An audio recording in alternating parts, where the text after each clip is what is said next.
Welcome back to our SeniorFlix segment on grief care. And we've been doing a series with David Kennedy on different topics about grief. And welcome to our today's series. David, we've been talking about ambiguous loss, and especially in the context of dementia and Alzheimer's. I would like to know, so if we have a family member that comes to you and says, David, my parent just got diagnosed with Alzheimer's and dementia, and the way their personality's been changing, the way they've been behaving, I don't know how to cope with that. I almost wish that they would die or experience death soon, but I feel guilty about even thinking that. How would you walk them through that, David? I'd probably start by saying, I'm really glad to find out you're human, because I think that's a human reaction. That, and I think it's important to recognize that that's an honest statement, and I would never shut that down quickly. I think it's an honest statement. Where I would start probably would be to ask them, are you speaking for your sake or for your mom's sake? I mean, which one has the greatest fear for you at this moment that would want death to be the answer? And I think most people would say, well, she's going to suffer and I don't want to see her suffer. Then we're into a question of the suffering side of it, which we can then talk about. And sometimes people, unfortunately, with a dementia diagnosis, their personalities change, become negative to what they were, opposite to what they were in life. And sometimes it can be they can get violent, as you know, and none of that is easy to watch as a family member, knowing that's not who that person was. So I would say, of course, death is an answer. Death is very much an answer. Our willingness to verbalize that doesn't make us a bad person. It just honestly allows for our humanity to be expressed. If they're brave enough to say that, I'd like them to die because I don't think I can deal with this, then that's a different story, right? Then I can talk about, well, what is that fear in you? The fear of what it's going to take to care for that person, the fear of, and this is a hard one for people to acknowledge, but is it the fear of financial issues that's going to leave nothing left for you? Is it the fear of your ability to care for an aging parent while you have so many responsibilities here? So I think I would begin just trying to understand where that desire for death comes from in terms of who best is going to come out of that. The other thing around the guilt piece is again to say you're not a bad person for saying that, because that's a human response. The question then is, what do I do with that? How do I then work on that piece? And then we're into guilt and a long-term piece around the grief. So again, I've worked with people, as you have, to seen where they've said out loud, it would be better if they died. And then they die, and then they feel horrible that they even said that. So that's a different piece. And what I talk to them there about is this, we call that magical thinking. I say to them, do you really believe that you had the power in those words to make that person die? That's a magical thinking piece.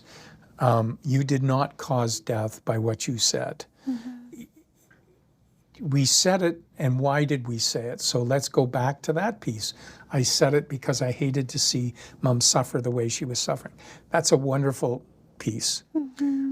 The next, then we move beyond that, then I want to explore with them. Sometimes there is a difference between extending life, prolonging life, and prolonging death. Those are two different things. If the person has no quality of life, and that again is a bit of a subjective piece. Quality of life in that person's eyes, not in my eyes. But if it's not a quality of life for them, then, death is a good response. That we're not horrible by saying that. We live to seen in a world where people expect to live forever. And the fact that we all are going to die is something we can say, but I don't think we live that way, right? And I don't think we should in a way that makes us morbid and horrible people. But I think that reality of, no, we don't get to live forever here in this world. We don't get to be physically alive forever. So what is a good life? And if my parent has lived into their 80s, has Alzheimer's, and I happen to say, you know what, I see them suffer, I just wish they would go. We are actually probably giving voice to what our parents would say anyway. That doesn't mean we should go around saying, would you hurry up and die? But I think the guilt piece is what I'm working with. I remember my mom, she was 88 when she died. She didn't have Alzheimer's. Her mind was as sharp as a whip up until she died. But the last 3 weeks of her life she spent in hospital. And every day when I went to visit her, she would say to me, I just want to go home. It's time to die. I just want to go home. Her greatest fear was going into a long-term care, actually. And she did. She died. And I often thought about that piece of, I learned very quickly not to respond by saying, oh, Mom, don't say that. Or, don't do that because I don't want you to die. I realized that she was giving voice to that depth of coming to that point. Now, some people fight that. Some people never get there. And kids have to watch that piece. So for me, it was a comfort, and it still is, to know that Mom said, you know what, I've had a good life, and now's my time. I'm hopeful that if I get a chance to live that long, which nobody has a guarantee, that'll be my approach to this piece too. I hope so. But I understand the other side of it, the dementia piece that gets in, that doesn't allow that cognitive ability to express. So we are often giving voice to what they would say if they were in that situation. That's very insightful, David. It also brings me to another case scenario, which is common among the residents' families. So if it's a spouse and they just found out that their spouse has dementia, sometimes there is a struggle defining the marriage in that situation, because their lifelong partner is no longer their life partner in many aspects.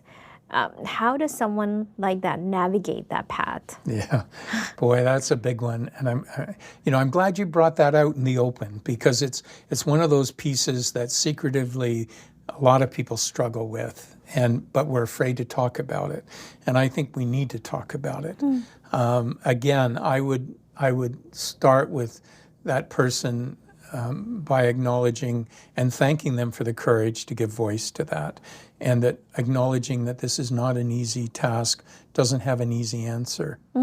I would want to explore with the person around the marriage in terms of, what is it that you believed about marriage before this happened? Let's start with that, and so we can look at it, and then people may not agree with me here, and that's fine. We can look at it in a few ways. One, a very literal idea, when we gave those vows, we likely gave voice to, until death do us part. Right. And I would then say to them, what did you think that meant to you? Are you a literalist in saying that meant that as long as we're physically alive, then we're married? Then I would, and then we would work with that. There is another option that people have said to me, and they have said, I understand that to be that as long as our relationship is alive. that we are married, and if the relationship is no longer alive.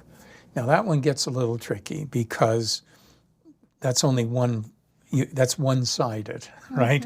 That's one side deciding the relationship is no longer alive. So we have to, that one's the one that people get upset with. And we have to navigate that a little bit. Again, I move back into questioning, and I would question the person, what is it you need? What do you sounds like you're looking for another relationship. And we would talk about that. And I would caution them, and the idea that I need a relationship is never a good start to any relationship. So, I often say this even after death to people who, should I get into another relationship? And when do I do that? And my advice to them is simply this, that if you say, I need to have somebody in my life because I can't live without somebody, I can't be alone, that's a very dangerous place to start a relationship. It's very unhealthy. If you get to a place where you can say, you know what, I don't like being alone, but if I had to be alone, I can do that. I would say to you, then you're ready. If something came along that you had the ability to say, this is important, I like this works, I think you're ready. But if you need to have somebody just to be able to live, we're not starting on good ground. So I come back to, if the person's still living and you're wanting to have a relationship with somebody else, I would say, why do you need a relationship? And if you say, well, I just, I need somebody in my life, then we're going to do some work on that's not going to be healthy. The other piece is that it gets, I would caution them to say, your family, you are endangering the family by doing something that is, what your family members would see as something that's not right. So it can't be about you. It's got to be a bigger picture. But I think most people, if they're honest, when they say that vow, they really are talking about, physical death. Now, so again, it's a matter of, what is it you need? What is it we can work on that's going to help you with this piece? The other side of it, of course, is that you're abandoning this person. And I think abandonment is never a healthy response to an issue or a change. Do we need to change the way you're relating? Do we need to change the expectations on you to make it possible to be more loving, to be more caring? I don't know. But I think there's a lot of things I would like to explore before I simply just said, well, no, you're no longer married. Go do what you want. I think that's probably a little bit of a dangerous ground. And I think earlier in one of our conversations, we were talking about how grief changes us, and it changes, in this case, relationships. But we are used to relationships going through transition, so maybe it's the inability also to relate to the person in this new way. And you're absolutely right, Tessine, and that you're right. That's a pattern. So somebody who comes to me with that question, I would likely understand that that's been a pattern of their marriage to this point, because we all change. I mean, when kids come along, you can't pay as much attention to each other because you got kids and you're tired all the time. So the way in which you relate is different. And then as the kids mature and they get into their teen years, it draws away so your relationship has to be able to adapt through all of these things. And then when the kids leave and you're empty nest, or when you retire and all of a sudden you have all this time together, if you can't find ways to bring that relationship to where it is now, not where it was 30, 40 years ago, then we're going to have trouble. So you're right, we're dealing with the same issue here. This is a huge change in relationship. But this person is still this person, regardless of whether or not they have the cognitive or behavioral pieces they used to. they're here. They're housed in this physical body, which has been part of how I know them all these years. So, how do I adjust? What do I need to do to allow this to live out in a way that's loving? And again, I come back to the only thing that's going to hold it is love. How can I lovingly keep this going? And love doesn't mean that I sacrifice my own health and sense in this. Love means, how do I find a way that we can both thrive in this relationship in a loving way? And grieve the loss of the person that they're no longer. Loss. And I would use the word honor the loss of it. I would really, that's the word I would use. How are you honoring all of these years? So we would start again and say, okay, so what would we, what did it look like in the first 5 years of your marriage? How did you honor your wife when the kids came? Well, I helped out at home. I did that. So how did you honor when this part of your life? So what do we do now to honor each other? What do we do? And sometimes, as you know, the person with dementia and Alzheimer's still recognizes their life partner and still can be very loving. And so that response, and sometimes they're not, I understand that, but that doesn't mean we can't lovingly, in a way that's important, lovingly relate to them. Yeah. But those are real life situations. Thank you for bringing those up, because I think for so long we just, these struggles go on, and nobody has a voice to them, and so we suffer in our own silence, trying to tell ourselves it's okay, and not realizing that, oh my gosh, there's all kinds of people here that are struggling. It's not just me. Right. So that supportive piece is so important.